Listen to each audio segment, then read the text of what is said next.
que acontece depois da morte? Bom, eu pelo menos tive uma experiência agora, que quase cheguei lá. Mas, para os vivos, só resta seguir em frente.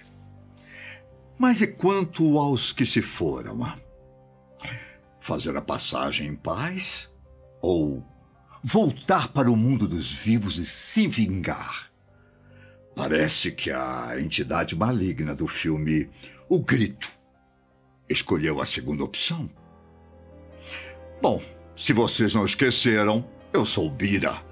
E é muito bom estar de volta aqui, ao nosso encontro às Sextas do Medo. Saudades de vocês, hein? Eu vou aproveitar para contar uma história que talvez vocês entendam o que acontece nessa violência que vivemos hoje em dia. Mas vamos aos fatos. Em Ju-On, a versão japonesa, e em O Grito, a adaptação americana, Kayako Saeki tem histórias parecidas. A personagem é uma dona de casa que se apaixona pelo professor de seu filho e acaba morta pelo marido. Tudo isso depois que o homem descobre o diário da mulher e logo deduz que ela e o tal professor estavam tendo um caso. Em seguida, sobra até para o filho do casal, Toshio Saeki. A criança é assassinada pelo próprio pai, depois de testemunhar o assassinato da mãe. E aí, meu querido, mãe e filho retornam ao mundo dos vivos como espíritos vingativos, em busca da justiça, que apenas faria uma maldição perpetuar. Isso porque Kayako matou o próprio marido, fazendo com que ele também retornasse como um espírito vingativo. A sorte de todas as pessoas é que a família assombrada só fica na casa onde moravam. O problema começa quando novas pessoas aparecem por lá. Antes disso, é bom lembrar que Kayako não teve uma vida. Como eu posso dizer? Uma vida plena. Quando mais nova, ela se sentia solitária e deprimida muitas vezes, pois seus pais eram extremamente negligentes.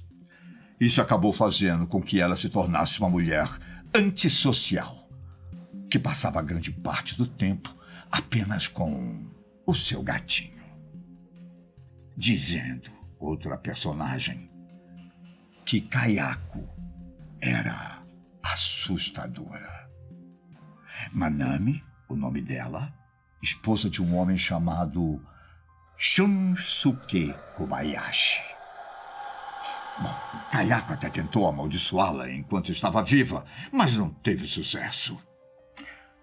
Nossa protagonista até podia ter sentido raiva de Manami pelo comentário.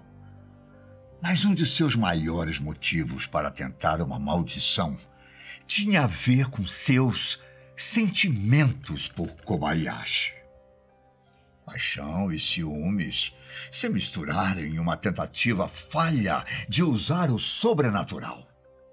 O tempo passou e Kayako acabou se casando com Takeo Saeki, que parecia ser a única pessoa que realmente a entendia e estava disposto a cuidar dela. Inclusive, nesse meio tempo, os pais de Kayako chegaram a falecer, mas nossa protagonista deu a entender que não se importou muito com a notícia. O fato é que, ao lado de Takeo Saeki, a mulher teve um filho, Toshio. Talvez as coisas tivessem tomado outro caminho, caso o tal do Kobayashi não tivesse se tornado professor da criança. E os sentimentos antigos de Kayako não tivessem voltado à tona. As possibilidades e mais possibilidades. Mas a gente não está aqui para imaginar o que poderia ter acontecido. O que realmente importa foi o que eu expliquei lá no início. Kayako escreveu sobre seus sentimentos no diário. Takeo encontrou, perdeu a cabeça com a ideia de estar sendo traído e deu início à maldição ao matar a esposa. Tudo aconteceu quando nossa protagonista chegou em casa no dia em questão. Ela foi atacada violentamente pelo marido, enquanto o filho estava no quarto desenhando. Ao escutar o barulho, a criança saiu do cômodo e passou a observar a movimentação. Durante a agressão, Kayako torceu o tornozelo e acabou caindo no chão. Com dor e impossibilitada de correr, ela desceu as escadas da sua casa, engatinhando, até conseguir chegar à porta da frente. Só que de nada adiantou. Nada. Seu marido estava logo atrás, caminhando lentamente. Ele a alcança e torce o pescoço da esposa em um ângulo de 90 graus. Um golpe que não foi o suficiente para matá-la, mas apenas incapacitá-la. Depois disso, Takeo levou o corpo até um quarto e o colocou em uma espécie de saco de lixo. O homem ficou observando a mulher fazendo um barulho baixo, quase como um ruído, já que ela teve a garganta esmagada no processo. Ao que parece, enquanto estão no quarto, Takeo esfaqueia Kayako até a morte. O cadáver é guardado de vez dentro do saco de lixo e escondido dentro do sótão da casa. Esse foi o nascimento de uma das figuras mais assustadoras que eu já vi. Na história, Kayako representa um ser muito famoso no folclore japonês, um Onryo. Se nós pegarmos a tradução direta desse nome, você vai entender metade da história. Onryo significa espírito vingativo. Normalmente, eles passam a existir assim que uma pessoa morre. Só que não é uma morte qualquer. A pessoa tem que morrer em um estado de muita dor, tristeza ou raiva. E todo esse contexto faz com que a alma de um indivíduo retorne ao mundo dos vivos para tentar corrigir e se vingar das injustiças sofridas antes da morte. Vingança. É por isso que um Onryo é tão forte. Além de ser capaz de matar qualquer um que entre em seu caminho, ele ainda tem poderes para causar desastres naturais que podem ajudar em seus objetivos.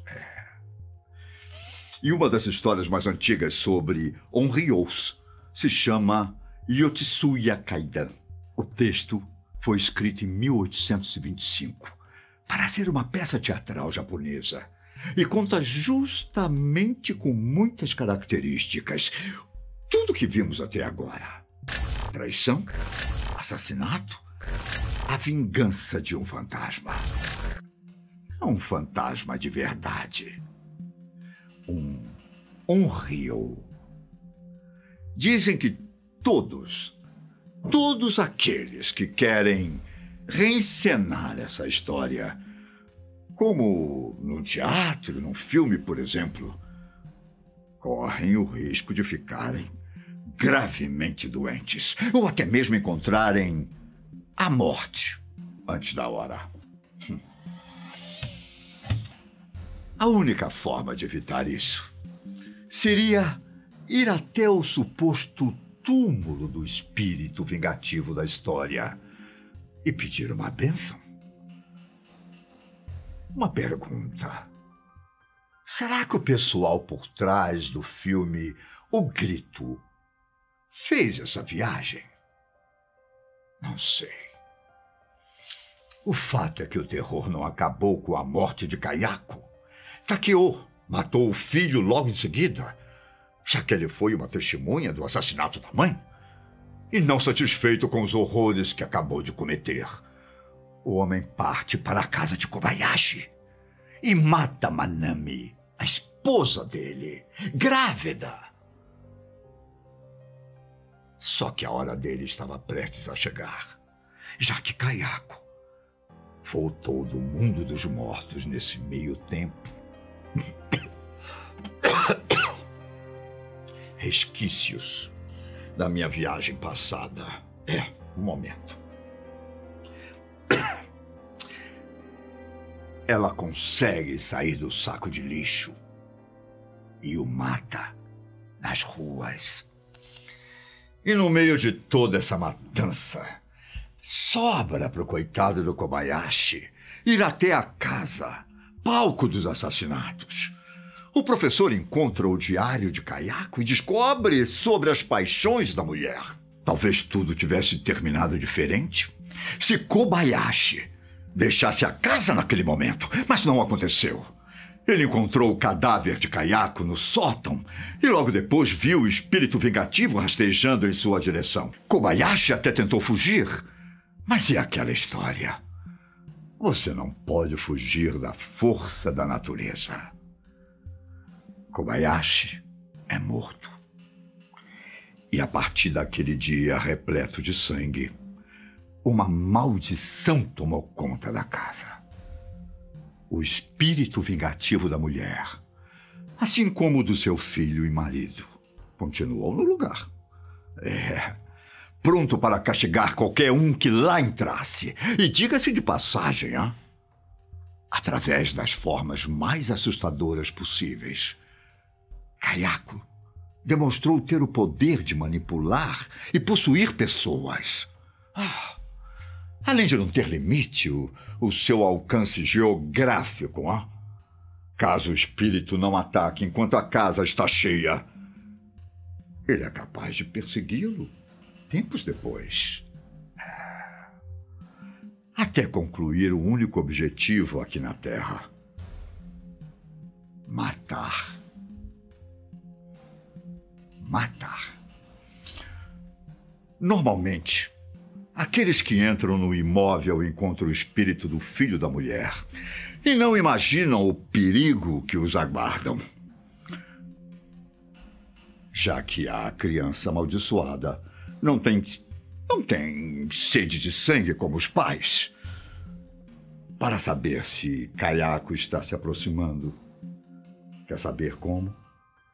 Basta prestar atenção em um estranho gemido, como quando a mulher teve o pescoço quebrado. Bom, acho que por hoje está bom. Essa história não está, não? Mas eu posso voltar aqui para contar a versão americana dessa personagem macabra.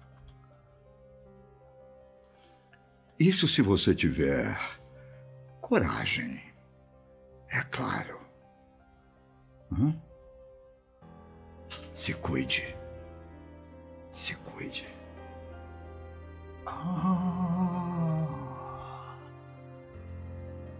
Ouvir esse tipo de murmúrio, corra e se cuide. Até a próxima.